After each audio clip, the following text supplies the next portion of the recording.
فرمایا لا يحب اللہ الجہر بالسوء من القول، فرمایا اللہ اس بات کو قطعاً پسند نہیں کرتا کہ کوئی بھی بندہ کسی دوسرے کے خلاف آواز بلند کوئی بری بات کرے، کوئی ایسی بات کہے جو اسے بری لگتی ہو۔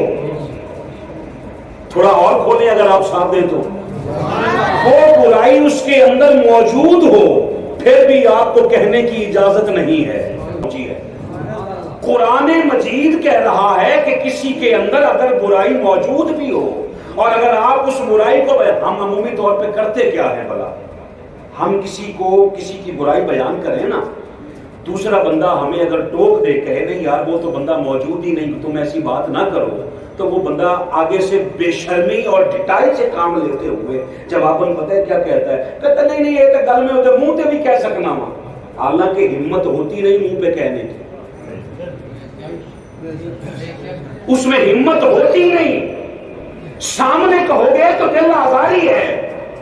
مولا کائنات سے پوچھا گیا اگر وہ برائی اس کے اندر موجود ہو اس کے سامنے کہہ دیں تو پھر تو کوئی حد نہیں، کہا لازمی ہے کہ اس کے منہ پہ کہنی ہے، تو کہا کیوں، کرے کیا آقا، کہا جب تجھے خیال آئے کہ میں اس کی برائی کو اس کے منہ کے سامنے بیان کروں تو ایک بار سوچ اس نے تیری کتنی برائیوں پہ پردے ڈال رکھے ہیں، سبحان اللہ، سلامت رہے یار، اس نے تیری کتنی برائیوں پہ پردے ڈال رکھے ہیں۔ صحابہ اکرام علیہم الرضوان نے آقا کریم علیہ الصلوۃ والسلام سے پوچھا آقا ہم جس کی برائی بیان کریں اس جرم کو کیا کہتے ہیں؟ حضور نے فرمایا اسے کہتے ہیں غیبت۔ اسے کیا کہتے ہیں؟ غیبت۔ غیبت کی تعریف کیا ہے؟ کسی کی برائی کو اس کے پیٹھ پیچھے بیان کر دینا۔ صحابہ کرام نے عرض کی آقا اگر وہ برائی اس میں موجود ہو تب کہیں، پھر تو غیبت نہیں نا؟ فرمایا تبھی تو غیبت ہے، وہ برائی اس میں موجود ہے اور آپ اس کی برائی کو بیان کریں، یہی تو غیبت ہے۔ اور اگر آپ وہ برائی بیان کریں جو اس میں موجود ہی نہیں، وہ غیبت نہیں کہلاتی، وہ الزام کہلاتا ہے، بہتان کہلاتا ہے۔ اب پہلی فکر آج کے دن کی لے لیں، کسی بھائی کا اگر کوئی عیب دیکھ لیں تو جس طرح آپ اس کو اچھالنے کا مزہ لیتے ہیں نا، ہماری آج کی پہلی فکر یہ ہے کہ آج کے بعد اس عیب پہ پردہ پوشی کا بھی مزہ لیں، چھپا جائیں یار، اس کے عیب پہ پردہ ڈالیں۔ کہا آقا میں چاہتا ہوں اللہ قیامت کے دن میرے عیبوں پہ پردہ ڈالے، حضور نے فرمایا تو اللہ کی مخلوق کے عیبوں پہ پردے ڈال، تو اللہ کی مخلوق کے عیبوں پہ پردہ ڈالے گا، اللہ قیامت کے دن تیرے عیبوں پہ پردہ ڈال دے گا۔ مگر کسی کو اجازت نہیں ہے کہ کسی کی برائی کو برسر منبر یا برسر بازار بیان کرے۔ اب یہاں تک اگر بات سمجھ آ گئی ہو تو قرآن مجید کی اسی آیت کا اگلا حصہ کہہ رہا ہے، فرمایا کسی کو اجازت نہیں الا من ظلم، مظلوم کو اجازت ہے کہ وہ ظالم کا ظلم کھل کے بیان کرے۔ ہائے ہائے، ان کو اجازت ہے، آپ مانو جی، آپ تراویحوں میں قرآن مجید سنو تو ثواب ہے، اور محفل حسین میں لے لو تو انقلاب ہے، یہاں سے سوچ ملے گی، کیونکہ وہاں ہمیں وہ چاہیے ہوتا ہے جو 1.25 گھنٹے کے اندر 20 تراویحوں میں 1.25 پارہ سنا کے ایک سائڈ پہ کرے۔ سمجھ لے اللہ ہر برائی کو چھپانے کا حکم دے رہا ہے، مگر مظلوم کو کہتا ہے اگر تو چپ رہا تو تیرا نام جرم والوں میں لے تو ظالم کا ساتھی ٹہرے گا۔ تیرے لیے کہہ رہا ہوں کہ اگر تجھ پہ ظلم ہوا ہے تو پھر کھل کے بول۔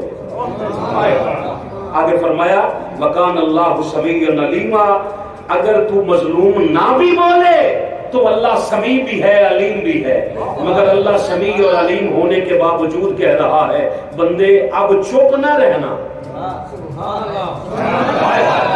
اب چپ نہ رہنا، اب اگر منبر پہ بیٹھا ہے تو منبر پہ ظالم کو ننگا کر، اگر بازار میں ہے تو بازار میں ننگا کر، اور اگر دھرنے میں بیٹھا ہے تو وہاں ظالم کو ننگا کر۔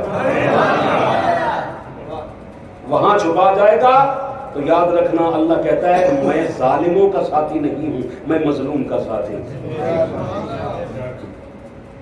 میں ایک آیت پڑھنا چاہتا ہوں جی، جس سے میرا یہ موضوع مزید واضح ہو جائے گا، مگر چہرے پہ تھوڑا سا اطمینان لائیے۔ آپ چاہتے ہیں میں دوسری آیت آپ کی طرف روانہ کروں؟ سورۃ المائدہ ہے، آیت نمبر اس کی ہے جی 27۔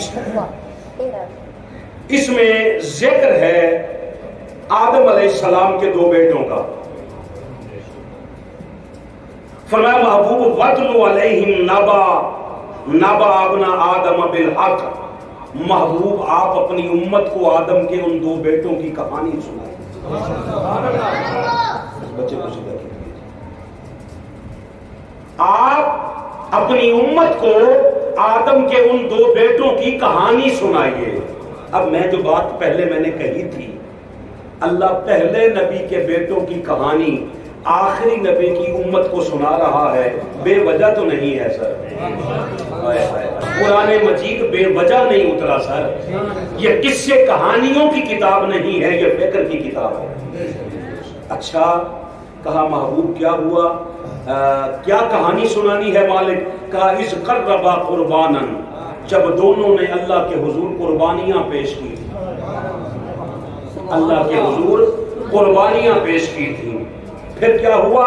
فتقبل من احدہما، ان میں سے ایک کی قبول ہوئی، ولم یتقبل من الآخر، فرمایا ایک کی میں نے قبول کر لی، دوسرے کی میں نے رد کر لی۔ آدم کے 2 بیٹے تھے، ایک کا نام حابیل تھا، دوسرے کا نام قابیل تھا۔ حابیل چھوٹا تھا، قابیل بڑا تھا، بڑے کی رد ہو گئی، چھوٹے کی قبول ہو گئی۔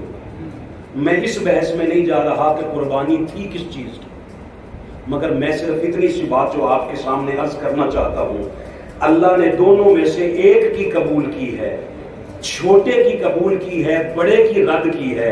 فکر یہ ملتی ہے اللہ چاہے تو بڑوں کی رد کر دے، اللہ چاہے تو بڑوں کی رد کر دے، اسے پوچھنے والا کوئی نہیں، اور چاہے تو چھوٹوں کی قبول کر لے، اس کے آگے اعتراض کرنے والا کوئی نہیں ہے۔ دونوں نے قربانیاں پیش کی تھی، اس میں اختلاف ہے۔ اصل مسئلہ کیا تھا؟ اصل مسئلہ یہ تھا آدم کی جانشینی کا۔ اللہ اس امت کو قرآن فہمی کی عادت دے۔ آدم کی جانشینی کا مسئلہ تھا کہ مسجود ملائک کا جانشین کون بنے گا؟ ایک کہتا تھا میں بنوں گا، دوسرا کہتا تھا میں بنوں گا۔ آدم نے کہا قربانی کر کے دیکھ لو، جس کی قبول ہو جائے وہ آدم کا جانشین ہوگا۔ اب تو مان جاؤ جانشینی کا مسئلہ ازل سے چلا آ رہا ہے، حضور کے زمانے میں نہیں آیا، تو اس دور میں بھی تھا۔ دونوں نے قربانیاں دی، ایک کی رد ہو گئی، ایک کی قبول ہو گئی۔ جس کی رد ہوئی نا اس نے قال لأقتلنک، وہ کہنے لگا میں تجھے قتل کر دوں گا۔ قال انما یتقبل اللہ من المتقین، اس نے دوسرے نے کہا گل سن، ایویں حسد نہ کر، حسد مت کر مجھ سے، جتنی دیر تو حسد پہ لگا رہا ہے اتنی دیر میں تقوی اختیار کر، کیونکہ اللہ قربانیاں تقوی والوں کی قبول کرتا ہے، حسد والوں کی۔ خوش رہے جی۔ اچھا جی، ایک نے قتل کر دیا، دوسرا قتل ہو گیا۔ میں پورا واقعہ آپ کو نہیں سنانا چاہتا، مگر یہ آپ کو ایک فکر دینا چاہتا ہوں کہ آخر وجہ کیا ہے، اللہ کیوں سنانا چاہتا ہے آدم کی ان 2 بیٹوں کی کہانیاں، امت کو کیوں سنانا چاہتا ہے، اور ہم مرکزی جامع مسجد نور میں اکٹھے ہو کر اس واقعے سے فکر لے کیا رہے ہیں۔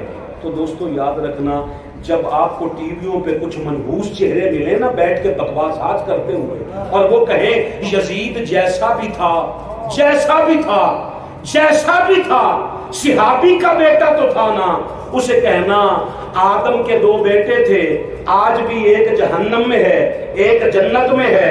اللہ فرماتا ہے ان مولویوں کو جا کر بتا، ظالم اگر نبی کا بیٹا ہو تو جہنمی ہو جاتا ہے، صحابی کا بیٹا ہونا کون سا کمال ہے۔ یہ یزید کو بچانے کے چکروں میں جتنی باتیں کرتے ہو نا، اتنی دیر تمہیں چاہیے تھا مولا حسین کا ساتھ دے لیتے۔ تجھے خبر ہی نہیں، تجھ جیسے کروڑ بھی مولوی اور آ جائے نا تو یزید کا دفاع کر نہیں سکتے. کیوں؟ یزید کی مخالفت قرآن کر رہا ہے، حسین کا ساتھی قرآن آج بھی موجود ہے. کمال ہو گئی ہے. اس لیے آدم کا بیٹا وہ جانشین بنا جو صاحب تقویٰ تھا. ہائے ہائے، میں کیسے بات بتاؤں اپنے دوستوں کو. آدم کا جانشین وہ بنا جو صاحب تقویٰ تھا، اور مصطفیٰ کا جانشین وہ بنا جو امام المتقین. اس لیے ظلم کوئی بھی کرے تو وہ قابل قبول نہیں ہے. اور اللہ کہتا ہے مظلوم کو کہتا ہے چپ نہیں رہنا، میں تیرے ساتھ ہوں، ظالم کے ساتھ نہیں.